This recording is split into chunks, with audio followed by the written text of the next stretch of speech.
I'm so pushing through the schedules that I even forgot one of our sponsors earlier, so thank you to Bruntwood as well. And next up, another giant of technology. Please welcome to the stage Jeremy Waite, Digital Strategy Director for Salesforce.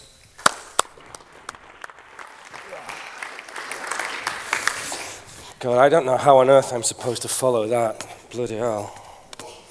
Hi, everyone. Hello. You all right? You can just bear with me 1 second. I'm that really annoying presenter that's insisted on bringing his own stuff. You'll see why in a second, because I'm going to show you some things that I'm probably going to get into trouble for. Okay. Let's see if we're good. Awesome. Hiya. Listen, thanks so much for this. I don't quite know how to follow that. That was incredible. I'm going to talk on some of the stuff that Ian was saying as well and try and build on that. Everything I'm going to show you is very, very relevant. It's about 6 months old, all the stats. So I'm not going to try and bounce around some old stuff. I am going to try and expand the conversation a little bit. But I don't really want to push too much further on from where Ian just went. Because the thing is, I was watching all that stuff, my head's exploding, right? You guys are going to see so much stuff today. And you're going to walk out of it, you're probably going to remember 20% of it. And you're probably going to be thinking when you go back to the office tomorrow morning, that was incredible and it was awesome and I can't wait to come next year, but so what? What does it mean for me? What does it mean for my business? How should I go and make more money? How should I build relationships faster with the people that I've got? So I'm going to try and take a different perspective, and rather than leave stuff out, because I never get a chance to come and speak in Manchester, I've left everything in, so it's going to be really fast. You can get me on Twitter. I'll show you my email address at the end as well, jeremy.waite@salesforce.com. I'm more than happy for you to have all the slides because there's going to be a lot of stuff, so you're going to hold tight. Hopefully it's going to be relevant. There's a couple of videos I'm going to show you. There's one killer slide at the end, which I think is the most important slide I ever present. I'm quite fortunate to be the head of digital strategy for Salesforce across EMEA because I get to sit in a lot of boardrooms looking at why does your company exist? You know, why do you do what you do? You know, how do you reach customers faster? How do you make sense of all of this stuff? So we're going to try and give some perspective on that. Because we're going to talk about some stuff that does and doesn't exist, I need to show you something in a second. But I was trying to think, you know, what's disruption? We were listening before to what Lawrence was saying, and I think there's a really good debate to be had about whether disruption is a process or an end result. We'll get to that later on. But I really wanted to call the presentation this. And I didn't mean to be flippant, but if you're looking at a disruptive relationship, which is really what we care about, right? How do we build relationships faster based upon all this technology and all these... We should just watch that for half an hour, shouldn't we? I put this up because the last time I spoke in Manchester actually was at one of these events with you guys. And I don't know if you remember, but I had a slide that said, what's the ROI? And I was saying that you can put a value on a relationship even though the majority of the industry, marketing specifically, doesn't know how to do it because the market's not maturing fast enough. So they say it's return on innovation, return on interactions, return on impressions, return on whatever. ROI can only ever be return on investment. How much did we make? How much did it cost us to make it? For every £1 we got £10 back. We can absolutely do that in 2015, put a value on every relationship. I interviewed last week in New York the head of global strategy for YouTube, and they're looking at the value of a view. They know exactly what a view is worth, where people come from, where they go afterwards. I'm getting into a debate around that later. I used to work at Facebook when we were valuing big communities, when you had people like Angry Birds that were worth $122 million on their Facebook page, and they know exactly where they've gone. So I think you can put a value in a relationship, and I want to try and give you some context for that. Before I do, and only because I know that we're being live streamed, I have to show this. It's my favorite slide. I don't have to read it all to you. We're a publicly traded company. We're going to make some forward-looking statements. I'm going to show you some incredible technology that doesn't exist yet. So whenever you buy stuff from Salesforce, which of course you will, because we're freaking awesome, just make sure you make those decisions based upon currently available technology. So that's all I have to say for that. So we've been around a while, biggest cloud company in the world, founded in '99, same year as Lawrence. We've been voted the most innovative company in the world for the last 4 years, beating out Facebook, Google, Twitter, Dropbox, Tesla. Why is that? Well, it's because of some of the technology we've got, but it's not really about us, it's about our customers and what our customers have done with it. So I'm not going to show you products. I'm not going to give you any demos, don't worry, I'm not trying to give you a pitch. But I really want to talk into why we do the things that we do. We work with some of these companies, and this is just maybe a side of Salesforce that you won't have seen before. We're the fastest growing enterprise software company in the world, but we don't just do CRM and social. We manage all the customer journeys for Sony. 120 million customer journeys every day on Sony PlayStation Network. They know exactly where everybody goes across every single device, mobile, app, social, web, all the analytics that comes from the PlayStation Network. We do the social listening for KLM, the most socially connected airline in the world. I think, actually, if you go on KLM on Twitter, I think they're still the only airline in the world that's got a dynamic Twitter header that's updated from Salesforce Service Cloud. It shows you exactly the response time when you tweet them when someone's going to get back. So we do some interesting stuff for them. We also connect hospitals for Philips. Philips are on this mission to try and improve the lives of 3 billion people by 2025. So we connect hospital and patient data, pulling all that CRM, everything from CAT scanners and CT scanners, and then do all the social listening to help them do predictive healthcare, basically to keep people out of hospital. And we even work with GE to try and pull in data from jet engines and trains, locomotives. They're surfacing analytics so fast now. It used to take them 30 days to do some of their reports. Now it takes them between 1 and 2 seconds. And the speed that they're able to do that by plugging in some like Cisco and SAP and some of the technology into our stuff, they're projected they're going to make $250 billion over the next 5 years out of this stuff. So there's a lot of money to be had. And like we've seen already, what does that mean to you? So I'm going to try and talk about some relationships. I'm going to try and dig into it a little bit just to see where should this go, because I really want to drive more of a conversation and make this too technical. I'm going to throw some numbers at you in a second, but this is my world. I live in here. This is my company right at the bottom. And this is important because it's really, really hard to do what you guys do. It's really, really difficult. The world's moving so fast. This is the marketing technology landscape 2015. There's 1,875 different companies, 76. And if you go on their website, especially if you go down here where the platforms are, where Salesforce live, and you look at all the other people there, the language on the websites are almost exactly the same as well. So how do you know who to trust?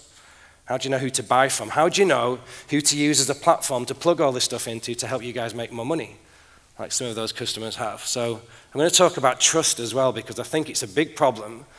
Like, why should you believe what I say?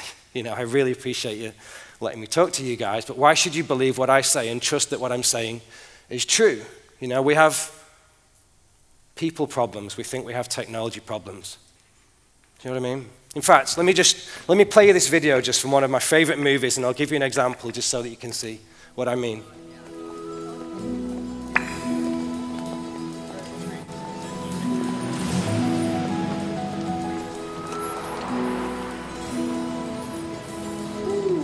Man, I got 2 questions for you. What do you do, and how do you do it? I'm a stockbroker. Stockbroker? Oh, shit. I had to go to college to be a stockbroker, huh? You don't have to. I had to be good with numbers and good with people. That's it. Hey, you take care. Hey, I'm gonna let you hang on to my car for the weekend, but I need it back for Monday. Feed the meter. It's a beautiful film. Did you pick up on that, on the quote? You've got to be good with numbers and good with people. There's not enough of us in the world that are good with both. If you look at Google and all the companies they're acquiring, it's about 3 a month at the moment.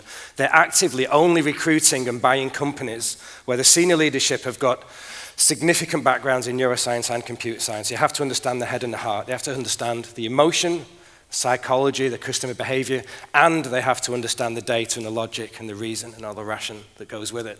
You have to understand the head and the heart. And too often we have brand and PR and social teams over here and data guys over there. We've got this battle between the CMO and the CIO, and it's our jobs to try and bring that together. I'm going to give you an example of exactly how you should do that later on. But it's a massive problem. It's a huge problem. This is about how do we build loyal relationships by understanding both. 2015 is going to be the year that 25% of the world's biggest companies have a CDO, a chief data officer, and his job is trying to make sense of that bit in the middle between the numbers and the people. In fact, Steve Jobs had said this beautiful quote once. Somebody asked him, why does Apple exist? Why is it that you came back? You remember when he came back and Apple was 90 days away from bankruptcy, and within 14 years they became the most valuable company on the planet. And he did, and they were like, why did you come back? Why is it that you love Apple? Why is it that you do what you do with this stuff? And he said it's because Apple exists, the absolute intersection of humanity and technology. It's just people and numbers. How do we understand the head and the heart? And I love that quote because that's where we are. That's our industry. And if you're too much on the fluffy side, on the brand and PR and social, you need to be more numbers-based. Marketing technologists apparently are going to be the next thing over the next 12 to 18 months because they understand both. We need to join up the dots. And actually, like we were looking at before with Ian, only a very, very small percentage of those dots have any sort of useful data in them. So you know what, instead of giving you loads of just stats and data, I don't want to really reinforce too much what you've already covered. This is a visualization from some of my friends at Bristol University, some data scientists, that rather than just saying, well, you know, 90% of the world's data existed 12 months ago, digital universe is growing 40 times faster over the next 5 years. It's equivalent to about a company the size of Google being recreated every 4 days. It's about 2.5 quintillion bytes of data that we're pulling in, mainly from connected devices, from location data. I think 85% of the internet now is just sensors talking to each other. It's not even people clicking anymore. Like the next generation of the Internet of Things. And this is our job, to make sense of this stuff. All the things that you just saw in Ian's presentation and some of the disruption that Lawrence was talking about. How do we do that in a way that we make some more money? Let me give you another example. This is a trading floor just down the road from my house. This is at Canary Wharf, UBS. Kind of scary photo, right? I love this picture. It's about 1,000 workstations. It's about 3,000 people. And they're doing high-frequency trading. It's about 10,000 trades a second, buy, sell, buy, sell, buy, sell. They've got the value of a disruptive relationship. They know that if they can make a trade 3,000th of a second faster than their competitors, they make an extra $20 billion because of the differences between stock exchanges that the stocks haven't updated. There's a whole book written about it on Flash Boys, and we heard as well about Tim Berners-Lee. You know, he invented the internet, pretty much launched the first piece back in 1990. 5 years after that, in 1995, they did some research. What's happening with the traders that are trying to build relationships based upon all this data? And you know what they found out? They found that in 1995, the average amount of time that people held shares for was 4 years. You know what it is in 2015? 22 seconds. Because of all that high-frequency trading, up to 10,000 trades a second. Coincidentally, it's exactly the same speed that Twitter works at peak times, between 6 and 10,000 tweets every second. That's our job to make sense of that so we can build relationships with our customers faster. How do you do that? How do you tell stories at the speed of a swipe? This is my boss, Mark Benioff. It's one of my favorite quotes. He says, actually, you know what? We're not competing against each other anymore. This is the biggest problem. We're competing against speed. We're just trying to keep up. And 80% of execs, apparently, just overwhelmed, completely overwhelmed and underprepared for the challenges they face because all this stuff is so big and the problems just seem so phenomenal and our companies operate in silos. How do we piece all that stuff together? Well, this is our job. This is essentially what we're supposed to do, and I spend a lot of time in marketing, so ultimately we're trying to take a place where we know nothing about our customers and we're going to a place where we know everything about our customers. But how do we do that in a way that we capture so much data it's useful? We want to create more value than we capture. I love Uber, but I also have a big problem with the ethics of Uber and the way that they're run. We can debate that later on. I've got a quick slide, but we work with Live Nation, for example. They track up to 4,000 things about their customers. They have 4,000 individual attributes that they know exactly what a customer wants at what point. So when they're speaking to them within a couple of seconds, they know exactly where they came from and why. When they go to an event, they know their favorite concession stand. When they're on the app, they get traffic updates. They know what they did when they're on Facebook, when they're on Twitter. Did they call service? Did you get your tickets?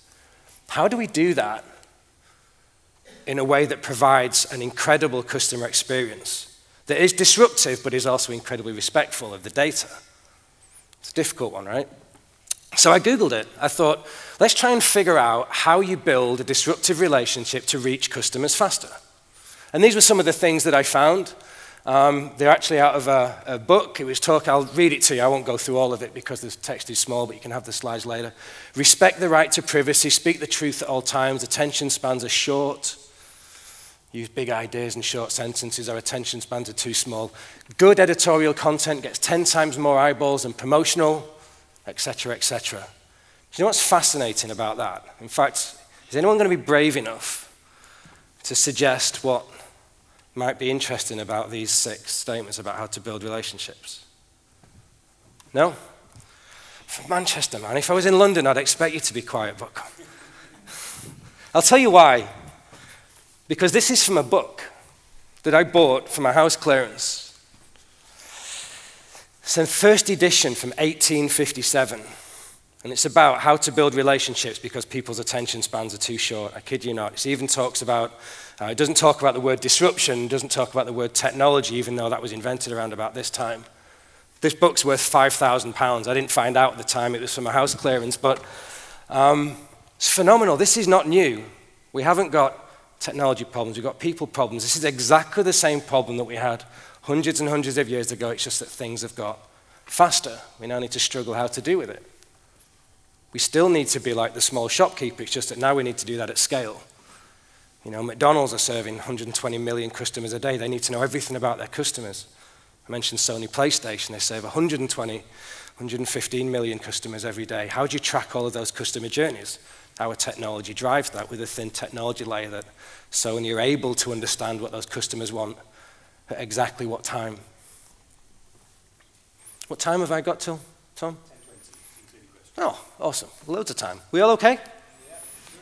Everyone's head's like, shit, this is not what I expected. This is so much stuff. How am I going to get through the day? You're all scribbling like mad. And also, no one's tweeting. Everybody's head's up. I won't be offended, you know, if you're all down tweeting on the hashtag IOD disruption. Take that as a big compliment. We heard from Uber already. We heard him when he was talking about the world's fastest growing company that owns no cars. I interviewed the GM of Uber last year at a conference over in the US, and he said exactly the same thing. He said, you know what, we're not a car service brand. We're a financial services brand. We don't own any assets. They're worth about 50 billion at the moment, most likely to hit 100 billion pretty soon, adding about 50,000 jobs to the economy every single month. It's phenomenal, and they are going to go into all sorts of other verticals as well. I think ethically there's an issue with them. There's a term that's being bounced around Silicon Valley. We haven't quite got it yet over this side, certainly not in the UK, and it's this idea that you're being morally deep but ethically grey. You know, companies like this are genuinely trying to change the world. They're genuinely trying to take out all this information and use technologies like ours. Salesforce powers a lot of Uber, and they try and figure out exactly how to provide a great experience, but sometimes the way that they go about doing that while they're disrupting industries is a little bit grey. Because maybe we're going to capture more value than we create for a while, and then we'll try and give value back to the customers later on. It doesn't work like that. You know, and that's probably where Travis and some of the stuff that he comes out with, that's probably where maybe they're going to fall over. We've got the world's largest content provider. Facebook owns no content whatsoever. The world's largest accommodation provider owns no real estate, Airbnb. And the world's largest e-commerce retailer, Alibaba, owns no inventory whatsoever. One day last November, they did $9 billion in one day, a Singles Day. They even invented the day. It was their version of Valentine's Day. The company invented its own flipping holiday and then did $9 billion. They were like, we'll take your Black Friday. It was awesome. What does this mean? Disruption. How do we build disruptive relationships? Well, I thought, well, we can't have a conversation about a disruptive relationship without Tinder, can we? Who's got Tinder? No, don't. You've seen people load Tinder for the first time, right? And they get it on their phone and they're storytelling in swipes and the girls are looking at it and showing their friends. And age, sex, location. We've got the Facebook profile that's hopefully not got kids and wedding and stuff in it. And they're like, yes, no, what do you think? The guys are on it like 1,000 times a second, yes. At one point, they're maybe not even looking at age, sex, location. They're just going through it. And brands do exactly the same thing with their customers. I love the way that Lawrence has built his company. It's incredibly difficult to do that now, because of the sheer speed and volume of data. Because everything is so transactional, you're going to keep some shareholders happy. Sure, you're going to sell some stuff. Sure, you can discount some things and hit some sales, but then what? 7 times cheaper to keep a customer than to get a new one. We've got transactional relationships too much. We don't look at loyal ones. In fact, this is I love this chart. I'm a bit of a geek. But this explains why the Tinder situation is so important, because for those of you that don't know, the company that owns Tinder is IACI. They also own Matchcom. And it's like, we know when you've had your fun and you've had whatever conversion you want to get out of Tinder, and the law of probability probably means that at some point you're going to get a result, whatever that result looks like. I'm trying to be tactful because we've got a live stream. But it's like, you know what, when you've had that and you've had your fun, but also you realize it was a little bit sketchy and short-lived, when you're bored, boy, have we got a product for you. We got Match.com. We've got personality profiling. We know everything from your social graph and your interest graph. This is your long-term loyal partner for life. Two completely different things, two totally different relationships, right? This is what happened when IACI split the company in half. So Tinder and Match were separate, the share price tripled. Because even the street understands Wall Street, even the markets understand that there's a difference between a transactional relationship and a low relationship as we try and build upon all these things, as we try and create more value than we capture. Information is powerful, but it is what we do with it that will define us. You should follow Avinash if you don't already. He's one of my favorite people in the world, right? He's awesome. Evangelist from Google. This is the issue that we've got. We have to be respectful of people's data while we're building relationships. And of course, we can capitalize on it and we can make a ton of money. But then there's this whole thing about profits with purpose. We need to make more money so that we can do something useful with it. Mark Zuckerberg genuinely is on a mission to try and change the world, and we heard that only 1/3 of the world is connected at the moment. That 2/3 of the world that Facebook is paying for through internet.org, it makes no commercial sense for them to do that. Facebook get a hard time, and they should do, because they beat us around the head with ads all the time, but Facebook is paying to connect the other 2/3 of the world from drones and all sorts of other technologies to basically wrap the entire world in a mesh of the internet. And not because at the moment they're going to make money, because obviously people's data plans don't work. This is so students can get Wikipedia to get educated, or women can get healthcare, or can get awareness around AIDS, or stock traders can figure out the price of his stock down the road so that he can make more money and support his community. And sometimes we forget that technology can do some of these things. We're too quick just to monetize it. And this is the problem. We have 7 minutes left. In 2015, while we do all this stuff, we try and use all these incredible technologies to build relationships faster, according to Harvard, only 77% people say they don't want a relationship with a brand. That's 23% do. We could debate what relationship actually means later on. But if this is the problem, and this is all our jobs, to try and build relationships in a world that 77% don't want a relationship with a brand, it's like, damn, no wonder people are so terrified and overwhelmed and underprepared, because it's a tough world. How do we do that? How do we make sense of that? Well, we have command centers like this. This is the one that we put in at Dell, Microsoft, Philips, Sony. There's a whole bunch of companies across the world that have got them. This is sales, service, marketing, all coming through our platform, showing you in real time within seconds, not when you get a report in 20 or 30 days. In seconds, exactly what happens. And brands are tracking some really interesting stuff. And what they're looking at is things like this. Who are our customers? What did they say? Why did they say? When did the conversations take place and where? And I've seen brands that used to track 200 metrics that now only track these 5 things, because they say, if we want to build a relationship faster and we want to understand what that relationship's worth, right, bearing in mind that at the moment, only something like 37% of executives know the value of their customers, the lifetime value. So if you don't know what your customer's worth over their entire lifetime, how on earth do you know how much to spend to keep them, to send them flowers, or to loyalty experiences, all that kind of stuff? If you don't understand the life, it's just because you're looking at a small channel. You're not joining up all of these dots. That's our jobs, and I'll show you that on my killer slide in a second. What did they say and why did they say it? This dictates your content. You look at keywords, you can predict what people are going to like. There's no excuse in 2015 for test and learn. 50% of my advertising didn't work. Bollocks. Sorry. It's kind of bullshit, all right? Because if we know exactly what a customer does, where they've come from, where they've gone, where they're going to go afterwards, and we've got so much data that look-alike audiences, we know where they're going to go, there's no excuse for wasting money. Marketing, as we try and build relationships, is really just about making money and saving money, and often it's easier to show how we saved money. We don't do that often enough. I want to give you an example.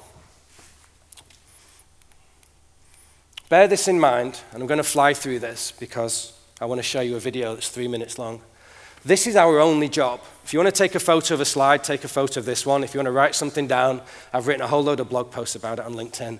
All of this stuff that you've heard already and everything you're going to hear for the end of the day, in order to build a relationship, that's it. That's all we need to do from a technical point of view. Connect 4 pieces.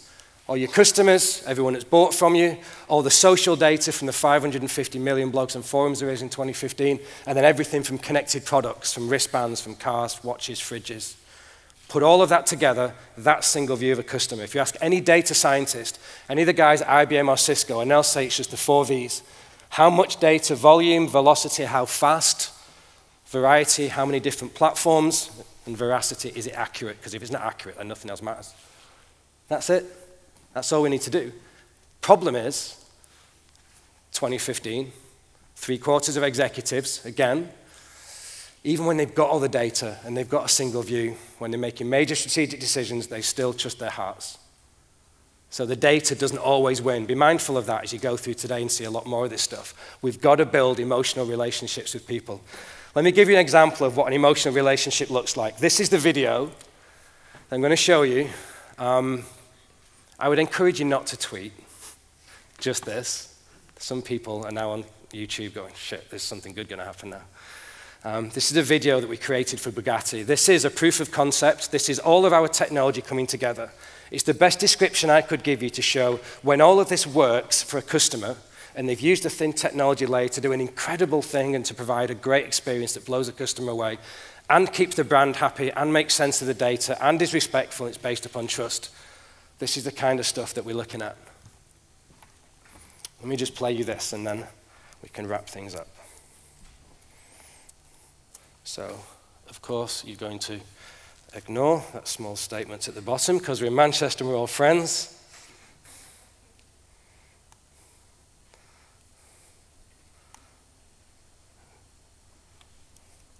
We're very good at making customer videos. Okay, you guys enjoy this.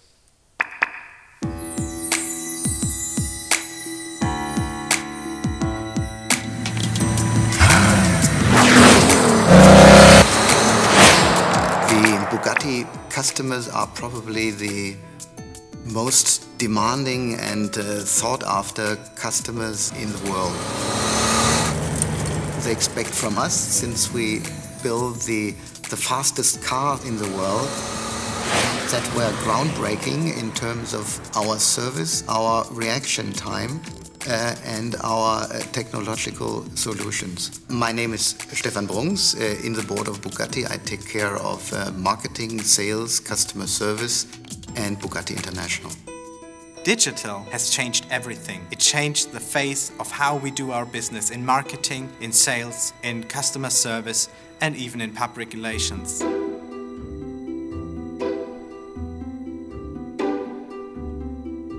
In the 21st century, everything is connected. So we needed to create a platform that connects all Bugatti data sources. Be it data from our car, be it data from marketing, or be it data from customer service.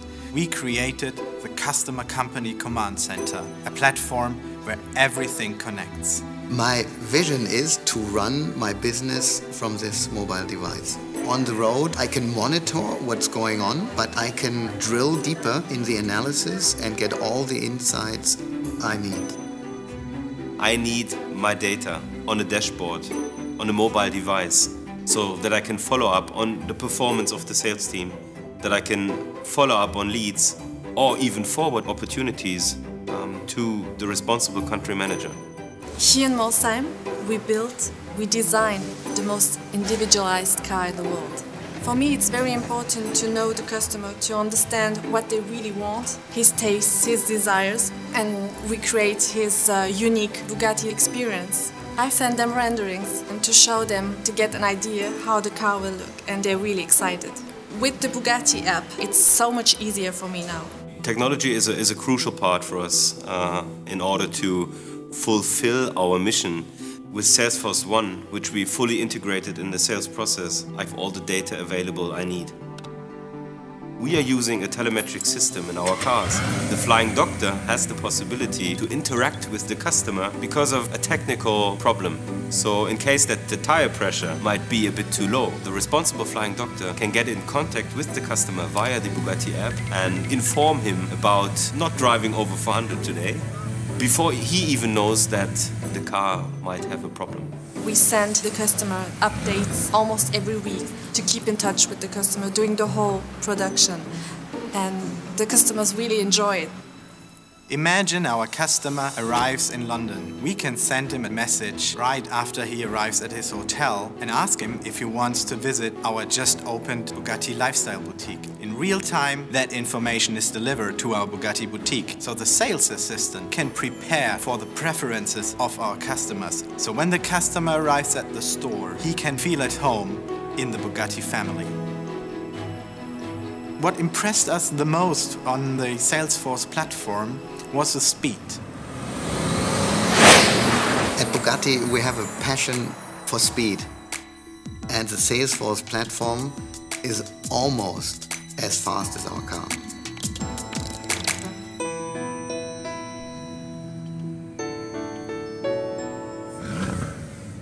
Pretty little video, right? This is really all we do, and you're going to hear a lot of this today. How do you put your business on your phone? How do you run your business from your watch? And you've got SDK kits to try and build stuff out in 10 seconds. But let me just leave you with this thought. As we try and piece all of this together, the data is going to be important, right? That was an example of sales, service, marketing clouds plugged together with apps, analytics, and communities. That's everything working together seamlessly to keep everybody happy. Kevin Spacey was talking about how he pitched Netflix recently. They had all the data to prove that Netflix was going to work, but the execs were like, doesn't feel right, we're not quite sure. You want to do some pilots? Kevin Spacey's like, there's no way I'm doing a pilot, you buy the whole thing. And he was speaking about it at a marketing conference recently, and he said, we worked out average attention span is 5 seconds, but the most important thing is to remember that our audience is the most important part of the story. He says it's our jobs, no matter what our title is to tell better stories. Audience is the most important bit, not the data, not the technology. So it's our job to then tell those stories as fast and as compellingly as possible. So let's do this. Let's stop worrying about what happened yesterday. Let's try and figure out how to invent tomorrow. Thanks very much, everybody.